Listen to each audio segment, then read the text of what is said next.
안녕하세요, 여러분. 책돌이 아들의 아들입니다. 오늘은 이순신, 조선을 지키러 출동이라는 책을 읽어볼 거고요. 그럼 바로 Let's get it!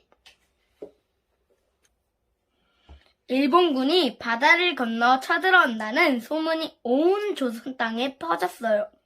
미리 준비하면 어떤 적이 와도 겁낼 것 없다. 적을 알고 나면 100번 싸워 100번 이길 것이다. 이순신은 일본군을 막아낼 준비를 서둘렀어요.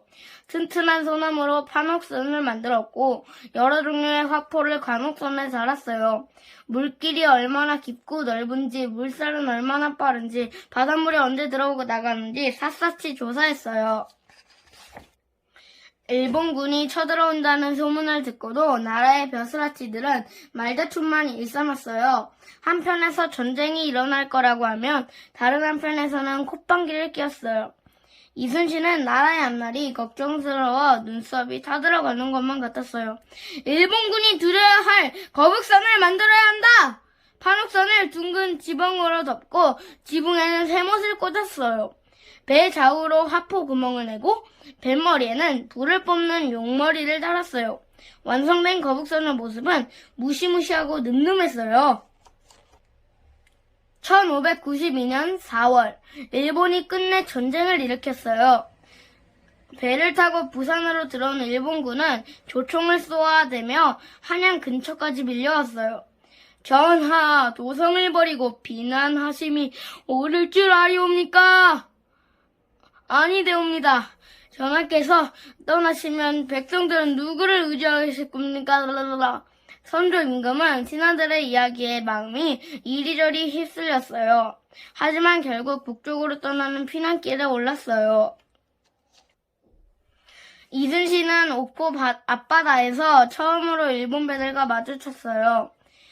조선 배들은 하포에서 불을 뿜으며 공격을 퍼부었어요.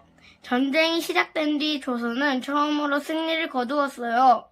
조선 수군은 가는 곳마다 승리를 거두며 한산도 근처에 다다랐어요. 그때 한 백성이 숨 가쁘게 달려왔어요. 장군님, 견내랑에 크고 작은 일본 배 70여 척이 모였습니다. 견내랑은 육지와 육지 사이에 끼어있는 물길이 좁아지는 곳이에요.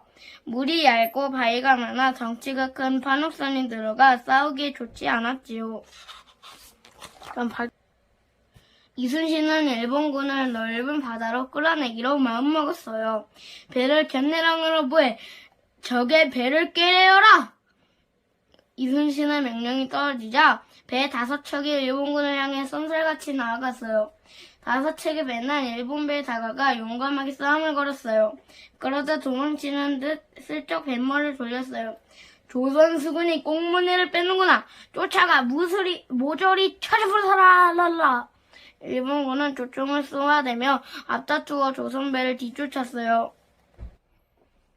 일본 배들이 한산도 안 넓은 바다에 이르렀을 때였어요. 둥둥둥 북소리가 울려 퍼지더니 쫓기던 조선 배들이 갑자기 일본 배들을 향해 뱃머리를 돌렸어요. 하객진을 펼쳐라! 거북선은 돌격하라! 조선 배들은 마치 학이 날개를 펴듯 순식간에 일본 배들을 둘러쌌어요. 거북선이 화포를 퍼부으며 돌진하자 일본군은 크게 당황했어요. 거북선의 돌격에 힘을 얻은 조선 수군은 일본군을 크게 무찔렀어요. 일본 배 70여 축 중에 살아 돌아간 배는 14척뿐이었어요. 그 뒤로 일본군은 이순신이라는 이름만 들어도 벌벌 떨었어요. 어느 날 선조 임금으로부터 다급한 전갈이 왔어요. 수백 척의 배가 일본군을 싣고 바다를 건너온다니 이순신은 부산 앞바다로 나가 적들을 쳐부셔라! 이순신은 임금의 명령을 받들 수 없었어요. 자칫하면 바다를 건너오는 일본 배들과 부산에 진을 치고 있는 일본 배들 사이에 끼어 위험해질 수 있었거든요.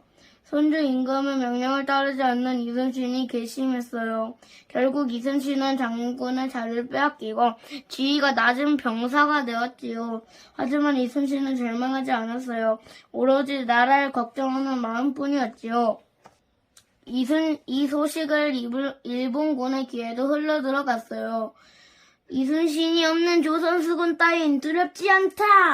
일본군은 밤낮을 가리지 않고 조선수군을 괴롭혔어요. 이순신을 잃은 조선수군은 일본군에게 맥없이 무너지고 있었어요. 애써 만든 판옥선 250조 척과 거북선을 7전량 전투에서 한꺼번에 잃었고 수많은 병사와 장수도 배와 함께 물거품처럼 사라졌어요. 조선수군이 패했다는 소식을 들은 선조 임금은 부랴부랴 이순신을 다시 장군으로 임명했어요. 하지만 이제 이순신에겐 제대로 된 배에 병사 한 명 남아있지 않았어요.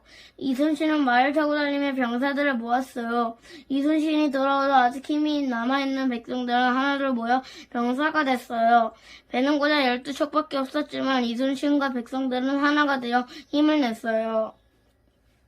조선수군을 물리친 일본군은 선조 임금이 있는 곳까지 단숨에 밀고 올라갈 기세였어요. 다급해진 임금은 이순신에게 수군을 이끌고 육지로 올라가 일본군과 싸우라고 명령했어요. 전하, 소신에게는 아직 12척의 배가 있사옵니다. 제가 살아있는 한 일본이 조선을 업신여기지 못할 것이옵니다. 이순신은 눈물을 머금고 임금에게 편지를 올렸어요. 바다에서 적을 막아내지 못한다면 결코 전쟁에서 이길 수 없다는 걸 알고 있었거든요. 병사들이 버려져 있던 판옥선 한 척을 더 찾아냈어요. 이순신이 13척의 배를 이끌고 명량바다에 자리를 잡았어요. 배가 많은 것처럼 보이기 위해 백성들이 고깃배를 끌고 나와 둘러섰어요. 이곳은 물길이 좁고 물살이 빨랐어요. 사나운 물살은 조선 수군 쪽으로 흐르고 있었어요. 노를 잡은 수군들은 물살에 밀리지 않으려고 최선의 힘을 다해 배를 저었어요. 물살은 곧 바뀐다. 그때까지 버티면 일본 배를 막아내라. 이순신은 때가 되어 물살의 방향이 바뀌면 조선 수군에게 유리해질 거라고 굳게 믿었어요. 아무리 이순신이라 해도 이번엔 우리가 이길 것이다. 133척의 배를 이끌고 나타난 일본군은 자신만만했어요. 산등성에서 숨죽이며 지켜보던 백성들은 한숨을 내쉬었어요. 병사들도 수많은 일본 배를 보고 두려움에 빠졌어요. 살고자 하면 죽고 죽기를 하면 각오하면 살 것이다. 이순신이 지휘하는 배 한 척만이 명량바다의 물길을 막아서서 싸웠어요. 뒤에 있던 병사들도 이순신의 용감한 모습을 보고 하나둘 앞으로 나섰어요. 일본군 대장의 배를 공격하라! 이순신의 명령이 떨어지자 배 두세 척이 일본군 대장 배를 둘러싸고 하포와 화살을 퍼부었어요. 곧 대장배에 불이 붙고 일본군 대장이 화살을 맞아 바닷물로 떨어졌어요. 일본군은 크게 놀랐어요. 이때 물살의 흐름이 바뀌기 시작했어요. 좁은 물길을 가장 메운 일본 배들이 빠른 물살을 뒤로 밀리며 서로 부딪혔어요. 일본 배들은 좁은 길에 가서 앞으로 나아가지도 배머리를 뒤로 돌리지도 못했어요. 이때를 틈타 조선 배들이 일본 배를 향해 돌진했어요. 화포 소리가 천둥처럼 바다를 뒤흔들었어요. 싸움이 끝난 바다 위로 병사들과 백성들의 함정이 펴져나갔어요. 바다 위에는 13척의 배가 당당히 떠 있었어요. 명량바다의 물살을 알고 전략을 세운 이순신의 커다란 승리였어요. 이순신의 빈틈없는 준비와 전략이 조선을 크나큰 위험으로부터 구한 거예요.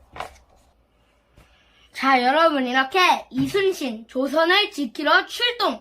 이라는 책을 읽어봤는데요. 오늘 이 책이 재밌었고 유익하셨다면 구독과 좋아요 꾹꾹 눌러주십니다. 그럼